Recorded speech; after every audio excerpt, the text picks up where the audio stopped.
السلام علیکم viewers, welcome to our channel Aseel care tips. تو آج آپ سب بھائیوں کے سامنے بہت اہم ویڈیو لے کر حاضر ہوئے ہیں، ٹھیک ہے۔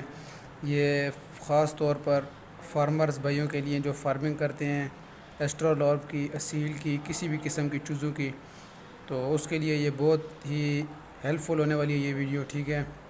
تو اس چوزے کا میڈیکل ایشو لے کر ہم سب بھائیوں کے سامنے حاضر ہوئے ہیں۔ اس کو ہم میڈیکل رپورٹ آپ کو ملے گی، اس کی بہت جلد اچھی رپورٹ ملے گی آپ کو اس کی۔ تو اس چوزے کا ایشو یہ ہے کہ اس کی ٹانگوں کا مسئلہ آ گیا۔ یہ دیکھیں، یہ اپنی ٹانگوں پہ خود کو برداشت نہیں کر سکتا۔ یہ دیکھیں، یہ گر جاتا ہے، اس ٹائم اٹھتا ہے گر جاتا ہے، بہت پیر مارتا ہے لیکن گر جاتا ہے۔ یہ دیکھیں، اس کی ٹانگیں اس کا ساتھ نہیں دے رہی، ٹھیک ہے۔ یہ بہت سارے چھوٹے چوزوں کو مسئلہ آ جاتا ہے، فارمرز بھائی کو بھی اس کا مسئلہ آتا ہوگا، ٹھیک ہے۔ بہت سارے اور بھائیوں کو اس کا مسئلہ آتا ہے، ٹھیک ہے، چوزوں کا۔ تو اس کی کیا وجہ ہو سکتی ہے؟ اس کی وجہ یہ ہے کہ ان کی وٹامن کی کمی ہو جاتی ہے، جس کی وجہ سے یہ ایشو آتا ہے ان کے اندر، ٹھیک ہے۔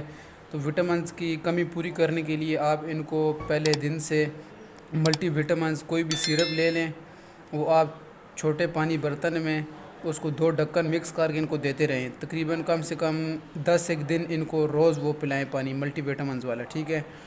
وہ تو ہوگی احتیاط کرنی ہے۔ اگر احتیاط کے بعد بھی کوئی ایسا ایشو آ جاتا ہے تو پھر آپ نے اس کا کیا سولوشن کرنا ہے؟ اس کا سولوشن یہ ہے، سب سے پہلے آپ یہ ڈراپس ہیں، دیکھ سکتے ہیں آپ، وٹامن ڈی 3 میڈیکل سٹور پہ جا کے آپ بولیں بھائی وٹامن ڈی 3 کے ڈراپس دے دیں، چھوٹے بچوں والے، ٹھیک ہے۔ کوئی بھی کسی بھی قسم کا وٹامن ڈی 3 ہو، ڈراپ ڈی 3 ہو، کوئی بھی کسی بھی قسم کا وٹامن ڈی 3 ہو، وہ آپ لے آئیں، بچوں والے ڈراپس۔ وہ اس کو آپ سب سے پہلے 3 ڈراپس پلائیں، صبح اور 3 شام اور 3 دوپہر، دن میں 3 بار آپ نے 3 ڈراپس پلانے ہیں ان کو، اس سے اس کی کمی پوری ہو جائے گی۔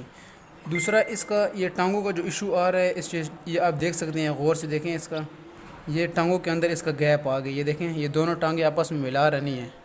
اس کو آپ ملائیں اس طرح، جو نارمل روٹین ہوتی ہے نا، وہ چوزوں کا 2 ٹانگوں کے اندر اتنا گیپ ہوتا ہے، یہ دیکھیں 1 انچ یا 1 انچ سے بھی کم گیپ ہوتا ہے۔ جب ہم اس کو چھوڑیں گے، یہ اس کا گیپ دیکھیں کتنا ہوگا، ٹھیک ہے۔ تو یہ گیپ کی وجہ سے، وٹامن ڈی 3 کی کمزوری کی وجہ سے اس کا گیپ زیادہ ہو گیا۔ تو یہ آپ نے اس کی وٹامن ڈی 3 کی کمی بھی پوری کرنی ہے اور اس کا گیپ بھی کم کرنا ہے، ٹھیک ہے۔ تو گیپ کم کرنے کے لیے ایک بہت اچھی ٹرکس ہم نے دیکھی تھی، وہ ہم نے پہلے 2-3 چوزوں کو دی ہے۔ آپ اس طرح بلیک ٹیپ لے لیں، ٹھیک ہے، بلیک ٹیپ لے لیں، اس کو یہ تھوڑا سا کاٹ لیں یہاں سے اس طرح، یہ ہو گیا، ٹھیک ہے۔ یہ آپ نے بلیک ٹیپ کاٹ لیے، چوزوں کو پکڑیں اس طرح، چوزوں کو پکڑ کے اس کی 2 ٹانگیں آپس میں اس طرح ملا لیں،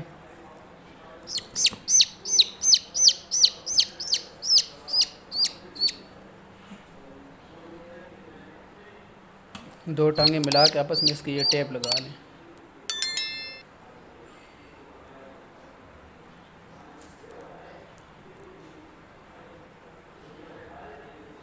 یہ ہم نے اس کو ٹیپ لگا دیے، ٹھیک ہے، یہ ٹیپ لگ گئی ہے۔ ٹیپ لگنے کے بعد اس کو اس طرح کسی بھی جگہ رکھ دیں، اس طرح ہیٹ کے اندر آپ اس کو رکھ دیں اس طرح، ٹھیک ہے، اس طرح لٹا دیں، آرام سے لیٹا رہے گا یہ۔ کم سے کم 8 گھنٹے آپ نے اس کو اس طرح لٹا کے رکھنا ہے، 7 یا 8 گھنٹے، ٹھیک ہے۔ پھر اس کے بعد یہ انشاءاللہ بالکل ٹھیک ہو جائے گا، ٹھیک ہے۔ یہ 7 ایک گھنٹے اس کو ہو گئے ہیں، اس طرح پڑا ہوا ہے، ٹھیک ہے، یہ چوزا۔ ابھی اس کو ہم چیک کرتے ہیں ذرا ٹھیک ہوا ہے یا نہیں۔ اس کی سب سے پہلے ٹیپ کھول دیں آپ،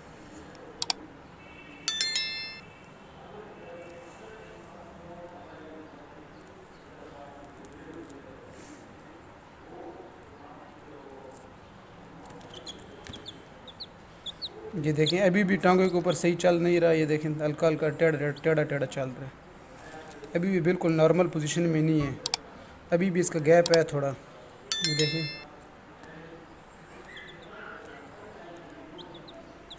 پہلے تو بالکل کھڑا بھی نہیں ہو سک رہا تھا، اب کھڑا ہو رہا ہے ہلکا ہلکا، یہ دیکھیں آپ، ٹھیک ہے۔ یہ انشاءاللہ آپ جو میں نے آپ کو ڈراپس بتائے تھے، یہ والے یہ ڈراپس آپ اس کو دیتے رہیں، ٹھیک ہے، انشاءاللہ یہ بالکل ٹھیک ہو جائے گا۔ تو یہی ویڈیو لے کر میں آپ سب بھائیوں کے سامنے حاضر ہوا تھا۔ یہ چوزا انشاءاللہ بالکل ٹھیک ہو جائے گا، ابھی کافی بہتر ہو گیا ہے، کافی اس نے ریکوری کر لی ہے، ٹھیک ہے۔ تو انشاءاللہ بس وٹامن کی کمی ان کی آپ پوری رکھیں، ٹمپریچر اور ہیومیڈیٹی ان کی آپ پوری رکھیں، تو انشاءاللہ کوئی ان کو پریشانی، کوئی مسئلہ، کوئی بیماری انشاءاللہ نہیں ہوگی۔ باقی زندگی موت اللہ کے پاس ہے، ٹھیک ہے، احتیاط کرنا، بیماری کا علاج کرنا اور ساری بیماریوں کا ان کا علاج کرنا آپ کی ذمہ داری ہے، ٹھیک ہے۔ باقی صحت اور زندگی اللہ تعالیٰ کے پاس ہے، ٹھیک ہے۔ دعاؤں میں یاد رکھیے گا۔ جزاکم اللہ خیرہ۔